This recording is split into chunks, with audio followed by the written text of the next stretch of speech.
പണ്ഡിതന്മാരാണ് ഈ പ്രസ്ഥാനത്തെ നയിക്കുന്നത് എന്നതിന്റെ ഏറ്റവും വലിയ തെളിവാണ്. ഇവരെ ഒറ്റടിക്ക് തെറിപ്പിച്ച് പുറത്തേക്കിട്ട്. ചില ചോദിച്ചു, എന്തേ കുത്തി മലർത്തിയത്? എന്തിനാ ISMനെ പുറത്തേക്കിട്ട്? എന്തിനാ അഷറഫിനെ പുറത്തേക്കിട്ട്? എന്തിനാ സുഹൈർ ചുങ്കത്തിനെ പുറത്തേക്കിട്ട്? എന്തിനാ ഹുസൈൻ സലഫിയെ പുറത്തേക്കിട്ടത്? ചോദിച്ചില്ലേ? മാന്യ സഹോദരങ്ങളെ, ഈ അജണ്ടകൾക്ക് ഓശാന പാടിയ മൗലവിയല്ലേ സമ്മേളന നഗരിയിലേക്ക് കടന്നു വന്നുകൊണ്ട് ഐക്യാഹ്വാനം നടത്തിയത്? അല്ല, ഹുസൈൻ മൗലവിയോട് ചോദിക്കട്ടെ, നിങ്ങൾ ആരെക്കുറിച്ചാണ് ഐക്യാഹ്വാനം നടത്തിയത്? ആരെക്കുറിച്ചാണ് നിങ്ങൾ ഐക്യപ്പെടണമെന്ന് പറഞ്ഞത്? ഐക്യം വേണമെന്ന് പറഞ്ഞത്? ചർച്ച ചെയ്യാൻ സൗദിക്ക് പോകണമെന്ന് പറഞ്ഞത്?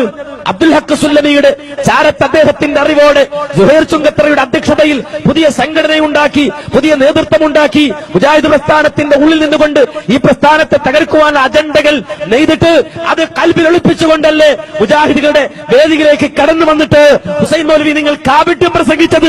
റബ്ബ് നിങ്ങളെ വിടുമോ? അള്ളാഹു നിങ്ങളെ വിടുമോ?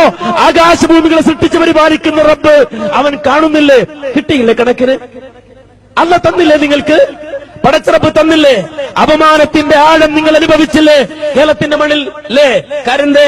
ഞാൻ നിങ്ങൾക്കൊരു സംസാരം കേൾപ്പിക്കുകയാണ്. സമയം വളരെ കുറവാണ്, ഞാൻ അധികം ദീർഘിപ്പിച്ച് പ്രസംഗിക്കുന്നില്ല.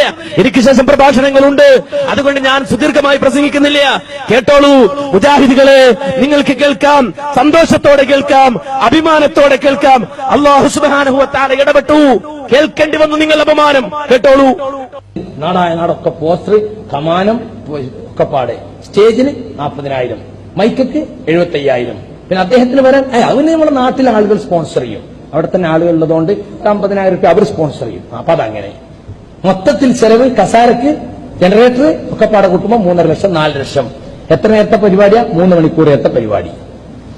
ഇതൊക്കെ റബ്ബ് വിടും നമ്മളെ. 3 ലക്ഷം ഉണ്ടെങ്കിൽ എത്ര സ്ഥലത്ത് പരിപാടിയൊക്കെ? ഇതൊന്നും പറയാൻ പാടെ ആരുമില്ല. പറഞ്ഞാൽ ഓന്റെ നേരെ എല്ലാവരും കൂടി തിരിഞ്ഞാലും ഞാൻ പിന്നെ അതിന് ചാവേറാകാൻ തീരുമാനിച്ചതാലും. നിങ്ങൾ ചാവേറല്ല, വെറും ചവറാണ്. ചോദിക്കട്ടെ മുജാഹിദേ, ഇവിടെ കൂടിയ ഈ തലശ്ശേരിയുടെ സ്റ്റേഡിയത്തിൽ കൂടിയ മുജാഹിദുകളെ സക്കരിയ പറഞ്ഞത് ആരെക്കുറിച്ചാ? നിങ്ങൾ പറ, നിങ്ങള് അഭിമാനത്തോടെ പറ. സക്കരിയ കുത്തിയത് ആരെയാണ്? ആരെയാ കുത്തിയത്?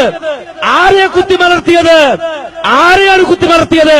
ചാവക്കാടിന്റെ ആ കടലോരത്തെ സാക്ഷി നിർത്തിയിട്ട് TP ചീത്ത വിളിച്ചപ്പോ, ഈ TP അപമാനിച്ചപ്പോ, മുജാഹിദ് പ്രസ്ഥാനത്തിനെതിരെ അവിടെ കൂടിയ പാവപ്പെട്ട മനുഷ്യർ, നിങ്ങൾ സത്യസന്ധരാണെന്ന് തെറ്റിദ്ധരിച്ചു പോയ ആളുകളെ കൊണ്ട് ജിന്ദാബാദ് വിളിപ്പിച്ചവരെ കുറിച്ച് പറയൂ മുജാഹിദുകളെ അഭിമാനത്തോടെ.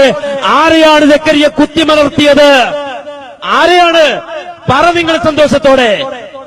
മനസ്സിലാക്കണം, നിങ്ങൾ പടച്ചറബ് കണക്കിന് തരും, അള്ളാഹു കണക്കിന് തരും. അല്ലേ? ഒരു പ്രസംഗത്തിന് 50,000, അല്ലേ? ആ ഒരു പ്രസംഗത്തിനും ഒരു ടിക്കറ്റിനും ഒരു പ്രഭാഷണം. രണ്ടാമത് നിങ്ങൾ പ്രസംഗിക്കൂലല്ലേ? അല്ലേ? ആരേത് പറഞ്ഞത്? ഒരു പ്രസംഗം, ഒരു ടിക്കറ്റിന് ഒരു പ്രസംഗം എന്ന നിലയിൽ പ്രസംഗിക്കുന്ന കേരളത്തിലെ ഏക വ്യക്തി എന്ന് ഞങ്ങളാണോ നിങ്ങളെ കുറിച്ച് പറഞ്ഞത്? അല്ലല്ലോ. നിങ്ങൾ അപമാനിച്ചിട്ടില്ല.